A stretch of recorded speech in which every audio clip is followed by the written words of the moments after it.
रस को काव्य की आत्मा माना जाता है और रस के जो नित्य धर्म होते हैं ना, वो गुण कहलाते हैं। कहने का मतलब ये है कि रस का ये उत्कर्ष बढ़ाते हैं, उसके भाव सौंदर्य का पोषण करते हैं वो। इसी कारण काव्य में देखो ओज, प्रवाह, चमत्कार, प्रभाव उत्पन्न करने वाले जो गुण काव्य गुण के अंतर्गत आते हैं। वस्तुतः कवि काव्य जगत का रचनाकार होता है। काव्य रूपी जो संसार है ना, उसका रचनाकार कौन होता है? कवि होता है। वह काव्य को अत्यधिक उपयोगी, रोचक और प्रभावशाली बनाने हेतु सबसे आगे रहता है। इनके प्रयोग से काव्य में क्या आ जाती है? सरसता आ जाती है। सरसता का मतलब है पढ़ने में आनंददायी हो जाते हैं वो। एक प्रसिद्ध पुस्तक है जिसका नाम है साहित्य दर्पण। उसमें आचार्य विश्वनाथ ने गुण का लक्षण इस प्रकार दिया है कि रसस्य अंगीतवम आप्तस्य धर्मः शौर्य आदियो यथा।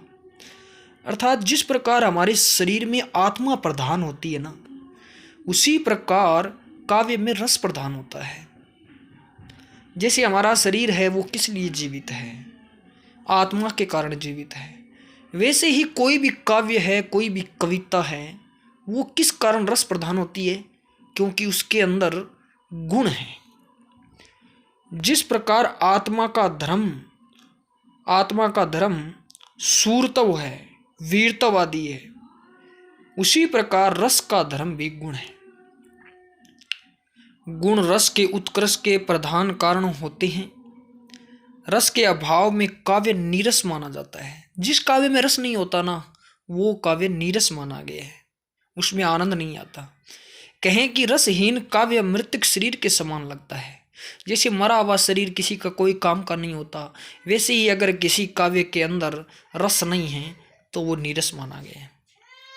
काव्य में गुणों की स्थिति स्थिर मानी गई है, इसलिए काव्य के अंदर गुण हमेशा स्थिर रहते हैं, पहले से ही मौजूद रहते हैं। इसलिए गुण रस काव्य आत्मा के स्थायी धर्म तथा उपकारक तत्व होते हैं और उनसे ही रस का उत्कर्ष होता है।